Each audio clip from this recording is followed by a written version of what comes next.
Okay, good morning, everybody. Everybody's well. Happy Wednesday. Hope everyone's doing great. Want to begin with a thank you. A special thank you to Donna Wexler. Over the break, I got a gift for no reason. She just sent me a gift because she was being gracious. Thank you, Donna. And she got me a book, which is one of my favorite gifts to get. And it was a book on coffee, which I don't even know how to, like, my worlds are exploding. Thank you, Donna. Much, much appreciated. We've been talking about the trap. The trap. You know what the hard part about the trap is that it's being set unwittingly and unknowingly. We think that sometimes the challenges that we have come from the bad acts. Not necessarily. Sometimes it comes from good intentions. It's just, or people that don't realize. In this case, the very part of how we learn, which is an incredible thing that God gave us. I'm like, think about it. Like, neuroplasticity is the greatest gift ever. That means anything really is possible if you orient yourself and have enough information. That's how growth happens. That's how change happens. Like, can you imagine? Like, our brain could be fixed. Our brain could be sort of baked in what we can do to learn new things and do new things. It's the greatest gift ever. So you would never think in a million years that it is your own brain that's setting up the trap for your failure. But it is. Why? Because how your brain learns. By orienting information and by getting excited about new information, which is really another great gift. We delve into new subjects. And what happens is that, especially if you're far away from your goal, right? The initial entree point shows results. Usually, right? Let's use physical examples. Although if you've been here long enough, that's like the lowest end of the totem pole, right? But either way, just easy to talk about. If you're training to run a long distance and you've never ran in your life and you have a New Year's resolution to run, so Jan 1 or Jan 3 you ran on the treadmill, let's say. You can't even run, you walked on the treadmill and you did it every day, 20 minutes a day. Okay, Jan 10, a little easier maybe. Jan 17, easier. Jan 20, easier, right? That first few weeks of doing anything allows your mind to orient around the running, your body, its ability to run, you're orienting your body, and you feel good about it. You feel like you're doing something, and it's getting a little bit better. The distance between day 1 and day 20, right? You feel like you've grown an enormous amount. It's still exciting. It's still new. It's still fresh. You have new stuff, and you're growing. And as soon as you start hitting that stride, really, as you start hitting the stride of, I'm getting a little bit better every single day. At some point what happens is you stop picking low-hanging fruit. You stop getting past the stuff that, you went from like a couch potato to running. So if you do it every day for 2 weeks, you're going to be a little bit better. You're doing a new practice. You're doing a new ritual. You're learning a new subject. You're starting a new relationship. Whatever it is you're doing. If you're far from it, which is why you're probably doing it, the distance that you feel from the goal, that first month will probably that's like the easy stuff. It's like a friend of mine who was, in need of a food overhaul.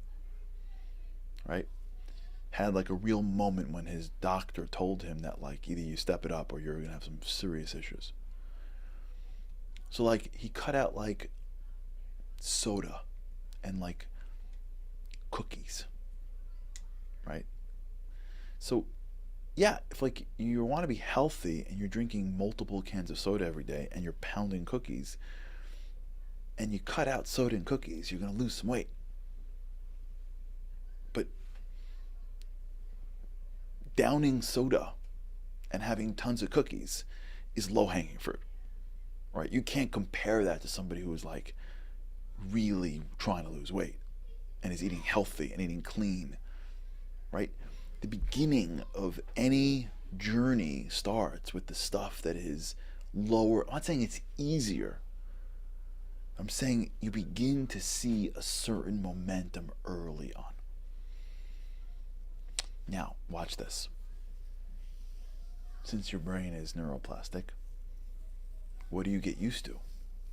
What becomes the new trigger? What happens is that along the way of, let's take in this example, losing weight, you start to trigger not eating and losing. You start to trigger getting on the treadmill and running a little bit further. You start to trigger reading and knowing. You start to trigger things that never had a connection before because you didn't engage in this before. And so you start to get a certain expectation that when I engage in this activity, I'm going to get a benefit from it. I'm going to get a pop. Right? Put the coin in the machine, I'm going to get a toy. I get on the treadmill, I'm going to go further. I watch what I eat and I keep on losing ounces. I keep on making phone calls. I keep on having positive reinforcements in my relationship. I keep on going to some spiritual practice. I keep on praying or keep on studying. And I feel amazing, or I feel connected, or I feel deeply connected to something deeper than me. You see that? Along the way, to orient your brain around the thing that which you're doing, your brain creates a second layer, which is there's a trigger between action and benefit. Action and benefit. And then something happens. And here is the trap. You wake up one morning and you do the action, but you see no benefit. No benefit. You run and you feel like you're going backwards. You watch yourself and you get on the scale and you gain weight. You read and you're like waiting for the pages to be over. You go to pray and you feel like God is only further from you. You with me? This happened to you before? The trap. Your brain created a trigger, a connection between the action and the benefit. And then one day you're doing the actions and you're seeing no benefit. You're not seeing any growth. You're not seeing any enjoyment that you had just a few days earlier. You're not seeing how this all connects. The action that you're putting in is not delivering returns. You're investing your time and your money and your effort, but you're not getting anything for it. Here's when everybody gives up. This is it right here. Here's when everybody gives up. These are the moments where we start saying to ourselves, maybe I shouldn't. Maybe this is stupid. What am I doing? I don't know. I've been doing something for a month, and every day or every other day, it feels amazing. Or I see growth. Or after a certain time, I could see the benefit of my actions. And one day I wake up, I don't see it anymore.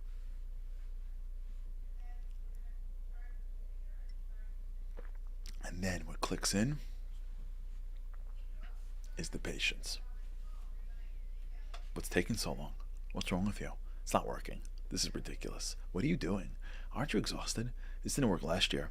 Don't you have something to do today? I can't believe she said this. You're too overwhelmed to do this. It's too exhausting to do this. You're too tired. You're too this. You're too old. You're too young. It's not going to work. It would have worked already. It would have worked already. I don't know what's wrong with you, but it shouldn't be working. It should be working. It for sure should be working. Here's where the voice comes in. Our favorite amazing voice that says, oh, stop it. Can you please just stop it? I told you it wasn't going to work. Because if it'd be working, you'd be seeing results. And if you're not seeing results, it ain't working. What are you going to wait? How long? Forever? Patience. This is what happens. It's not discipline. You got enough in the tank. You got enough in there. What we're missing is the patience. And at that moment, there's like a little trigger that goes, oh, you're right. I should have seen it. Should have been here already. Should have been able to do this already. I've been at this for 6 weeks. Why am I not hitting my ideal weight? Why am I not feeling more connected to God? Why am I not more proficient in my job? Why isn't my company turning around? Why isn't this relationship turning around? Why aren't my kids lining up like soldiers to do everything that I say? I've been reading a book I have charts and I have candies and prizes, and I don't understand what's going on here. I took my kid here and did this and that. I went here, I got involved. You see, phase one, if you can stick it through, if you go deeper than like things that you don't really want to do but you have to do, if you're actually doing a ritual that's based on the want to want, phase one should work. Should work. Like, just the momentum alone that comes along with it should be enough. And then the excitement, and then the feeling of progress, which then only leads to more emotion, which then only leads to more excitement, which only leads to more progress. That's what phase one looks like.